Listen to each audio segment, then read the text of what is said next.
बिस्मिल्लाहिर्रहमानिर्रहीम। अस्सलाम वालेकुम। प्यारे दोस्तों, वज़ीर आज़म इमरान खान ने असम्बली तहलील करने की एडवाइस के बाद सदर मुमलिकत आरिफ अलवी ने कौमी असम्बली तहलील करने की मंजूरी दे दी है, जिसका नोटिफिकेशन जल्द जारी किया जाएगा। सियासी हालात इंतहाई तेज़ी से बदल रहे हैं। वज़ीर मुमलिकत बराए इत्तलात फ़रख हबीब ने ट्विटर के ज़रिए एक पैगाम में कहा कि आइंदा इंतखाब 90 दिन में होंगे। प्यारे दोस्तों, कानूनी व आइनी माहिरीन का कहना है कि सदर मुमलिकत आइंदा वज़ीर आज़म के इंतखाबात के लिए इमरान खान को ही काम जारी रखने का कह सकते हैं। उनका कहना था कि बिलाशुबा हुकूमत की हुकूमत अमली इंतहाई शानदार थी। उन्होंने कहा कि आर्टिकल 5 के तहत गद्दारी के मुकदमात की दरख्वास्तें तो दी जा सकती हैं, मगर आर्टिकल 5 में बहुत सारे अबनाम हैं। माहिरीन का कहना है कि अब लड़ाई अदालतों में जाएगी, मगर याद रखना चाहिए कि कल ही सुप्रीम कोर्ट ने अदम एतमाद पर वोटिंग रुकवाने के लिए दरख्वास्त पर मुस्तरद करते हुए एतराज़ लगाया था कि अदालत पार्लियामेंट की कार्रवाई को नहीं रोक सकती। दूसरी तरफ हम आपको बताते चलें कि वज़ीर-ए-आज़म इमरान खान के खिलाफ तहरीक अदम एतमाद को आइन व कानून के मुनाफी करार देकर मुस्तरद कर दिया गया है। कौमी असम्बली का इजलास आज 11:30 बजे तलब किया गया था, जो कुछ ताख़ीर के साथ डिप्टी स्पीकर कासिम सूरी के सरबराही में तकरीबन 12:05 पर शुरू हुआ। इजलास के आगाज़ में वज़ीर कानून फवाद चौधरी ने करारदाद को गैर मुल्क की जानब से पाकिस्तान में हुकूमत को तब्दील करने की कोशिश करार दिया। फवाद चौधरी ने कहा कि तहरीक अदम एतमाद आइन के आर्टिकल 95 के तहत पेश की जाती है, लेकिन आइन का एक और आर्टिकल 5(1) है, जिसके मुताबिक मुल्क से वफादारी हर शहरी की जिम्मेदारी है। अब देखें कि उन्होंने कहा कि 7 मार्च को हमारे एक सफ़ीर को एक सरकारी इजलास में तलब किया जाता है और इजलास में शरीक होते हैं। इस मुलाकात में दूसरे मुल्क के सफ़ीर भी होते हैं। एक इजलास में हमारे सफ़ीर को यह बताया जाता है कि तारीख़ अदम पेश की जा रही है।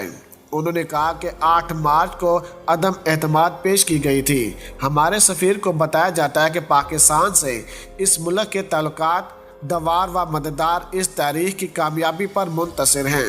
अगर एतमाद कामयाब होती है तो आपको माफ़ कर दिया जाएगा और नाकाम होती है तो आपका अगला रास्ता ख़तरनाक होगा। फवाद चौधरी के एतराज़ के बाद डिप्टी स्पीकर ने कहा कि वज़ीर-ए-आज़म पाकिस्तान के ख़िलाफ़ अपोजिशन ने तारीख़ अदम एतमाद 8 मार्च 2022 को पेश की थी। अदम एतमाद की तारीख का आइन, कानून और रूल्स के मुताबिक होना ज़रूरी है। उन्होंने कहा कि किसी गैर मुल्की ताकत को यह हक नहीं कि वो साजिश के तहत पाकिस्तान की मुंतखब हुकूमत को गिराए।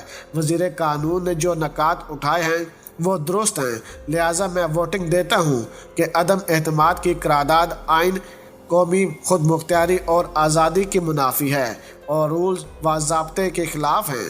ये करारदाद मुस्तरद करने की रोलिंग देता हूँ।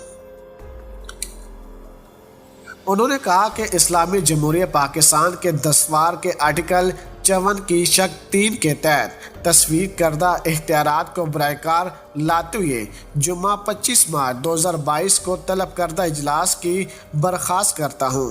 उन्होंने इजलास को गैर मुअय्यना मुद्दत तक के लिए मुलतवी कर दिया गया। अपोजिशन को कौमी असम्बली के कुल 342 में से तारीख की कामयाबी के लिए 172 वोट्स दरकार थे।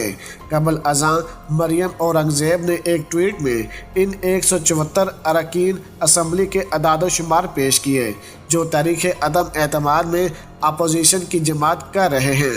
अगर इमरान खान के ख़िलाफ़ तारीख कामयाब हो जाती है तो वो अदम एतमाद के नतीजे में इक़्तिदार से बेदखल होने वाले पाकिस्तान के पहले वज़ीर आज़म होंगे।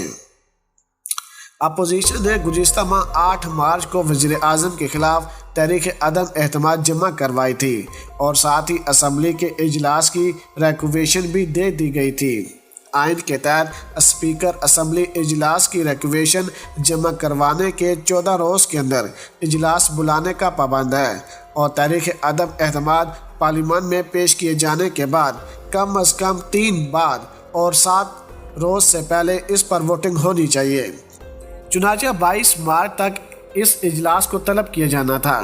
پیارے دوستو، اگر آج کی ویڈیو آپ کو ہماری پسند آئی ہو تو ویڈیو کو لائک کر دیں، شیئر کر دیں اور اپنی قیمتی رائے سے ضرور آگاہ کیجیے گا۔ پاکستان زندہ باد۔